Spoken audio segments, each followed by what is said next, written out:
Hi, everybody. Kate Daly Show here. Okay, I had like an allergy to something I ate and Chex Mix, and I might seem like I'm crying. I'm not. If I sneeze or whatever, anyway, just put up with me. I'm going to give you 5 minutes of news headlines and the truth about those news headlines. You guys ready for this? Okay, number one, AstraZeneca lie. AstraZeneca came out with this article saying, oh my gosh, we had one adverse reaction. So we're going to just halt the presses, people, and we're just going to stop the coronavirus, manufacturing vaccine for a little while because, the one adverse reaction. Don't believe this for a hot second. You know what they're doing? They're trying to, A, make it seem like it's safe. We know it's not. Number two, they want to kind of like prolong it because they don't want to kick it out by November now. They want to have it come out, like, say, when the WHO said they were going to have it come out, which would be the middle of 2021. This is exactly why they're doing this. It's a total game plan. You know why? Because they have no liability whatsoever. No liability. So they don't care about an adverse reaction. They've had gazillions of adverse reactions. Okay, Romney. I know. My own state put up Romney as a senator. I don't even know what to say. It's so embarrassing. But this progressive liberal decided that child socialism is or should be a new thing called child allowance, that the government gives money for this and that the government needs to pay kids because you parents out there, you're just not doing a very good job of affording your children. And you can't. That you didn't know that. But you can't. So Romney wants to give you a good old socialism hug, just like that. Just want to love you to death. And he wants to make sure you can pay for your children. So he wants to take money from hardworking Americans and put it in the pockets of all of those who would like the payment. And when polled, they only polled the people that want the payment. And they said, what? Free money? Yeah. And so then they overwhelmingly said the people want it. It makes total sense. It's government style. What can we say? Romney's just so bought and sold. It's amazing. Also, on the heels of that, the coronavirus bill that came that they tried to push through the Senate. Well, all the Republicans voted yes for it, except Rand Paul. Rand Paul was the only principled one who said no. Amazingly, right? All the Democrats voted no. Do you know why?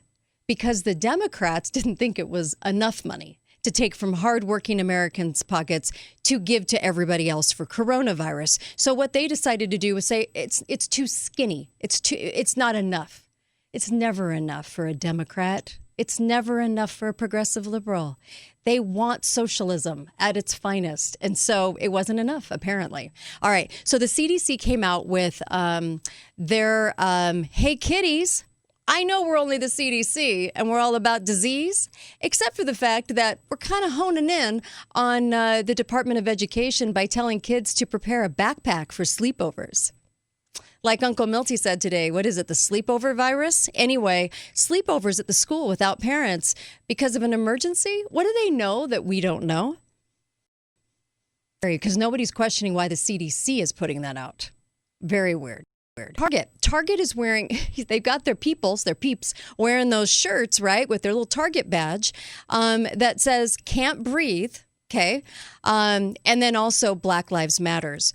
The funniest part about this is that they're wearing the mask, too. So they've got the black mask on. Of course, they can't breathe. It's the mask. It's the COVID narrative. Anyway, with Black Lives Matters down below. Black Lives Matters, apparently, I guess it's just progressive, leftist, victimized activists, Black Lives Matter, because those are the only Black lives, I guess, that do matter, according to them. And so I just wanted to say this for the record. If you took all of the white Americans in the United States, we have about 211 million white Americans. About 6.2% of them are millionaires, okay? If you take Black Americans, we only have 34 million Black Americans. Black Americans of that group, 4.3 million are millionaires. I don't know. I'm just looking. I'm looking for the oppression. Oh, my gosh. The racist nation that we are every 2 to 4 years during election time. Got to bring my white shame and my white guilt with me to the ballot box. Anyway, just saying that if 4.3%, which is very close to 6.2%, are millionaires amongst the Black community, I guess I'm not seeing all the oppression. Oprah? Anyway, Oprah much? All right, so there's that, and then I also wanted to say this about the news whores. So Woodward is in the news today, and has been for a couple of days, about saying, well, the president sat on information. He sat on information about the coronavirus. He knew it was unsafe. He just didn't want to cause a panic. Well, from the duh crowd, guess what, Woodward? Under 200,000 people, they say, died of coronavirus, which is being very generous because we know only 9,000 died of actual coronavirus or COVID this year. And the rest were all marked something else, except they just marked it COVID. So death sentence to cancer, they marked it COVID. So about 9,000 people. So yeah, Trump was right, actually. And by the way, if you felt this way and you felt like it wasn't being touted enough when we shut down the country for only 32 deaths, Trump was right to say, what? Why are we doing all this? And no, he wasn't keeping anything from the American people. Anybody with a brain could have seen this at the time, that we didn't actually have a huge, massive plague going on. And by the way, Woodward, if you would have known this, why didn't you go tell the people and to go save lives? Because they came out with this ridiculous number that 36 million or 36,000 lives would have been saved. I'm sorry, only 9,000 people died, according to the CDC, 6% of COVID, actually. Not much of a plague going on, is there, folks? By the way, Woodward and Bernstein were two of the biggest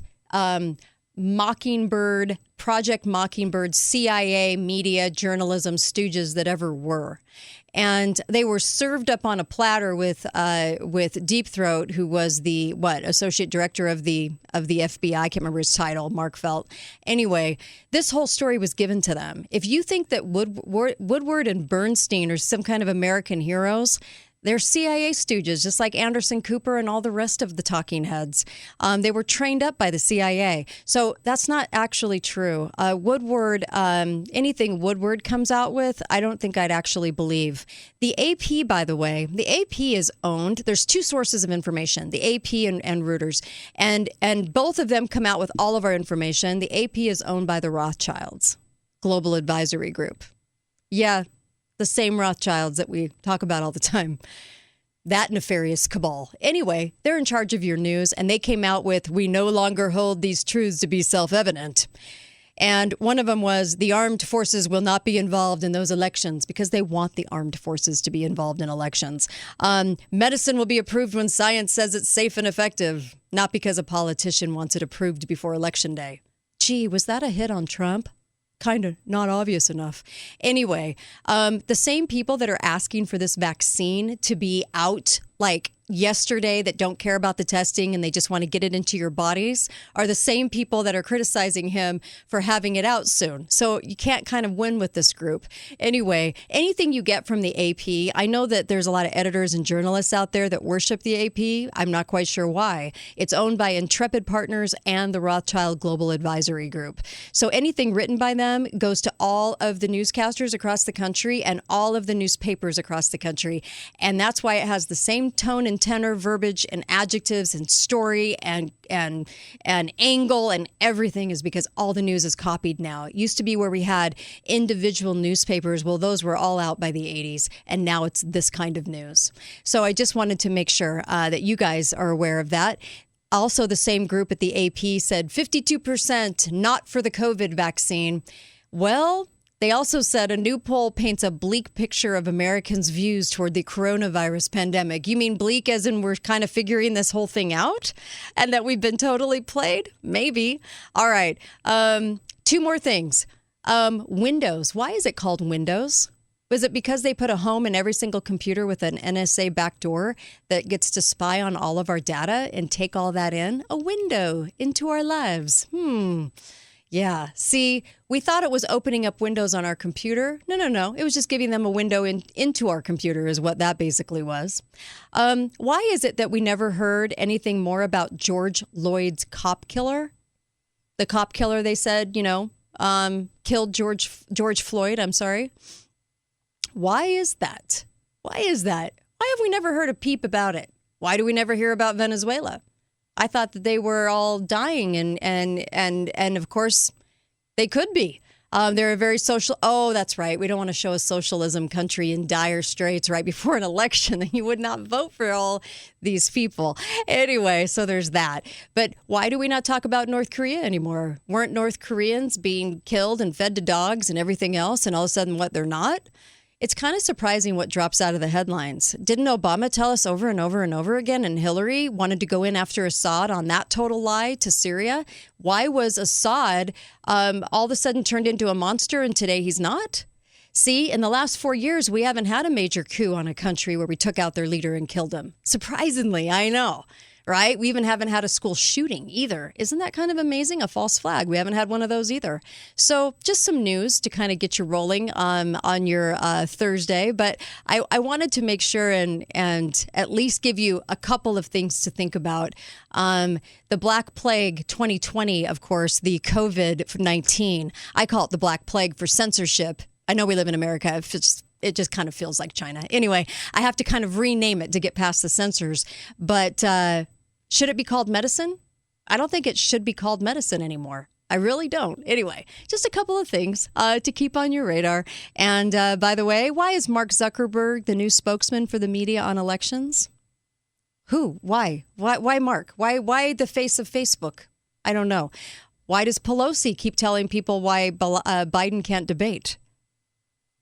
Yeah. All of these questions and more. I have a lot of questions. Anyways, thanks, you guys. Go to KateDalleyRadio.com for more on this, and we elaborate on all of us on the show every day on our live radio show, and then also hit the comments below. I want to see them. Anyways, thanks, guys.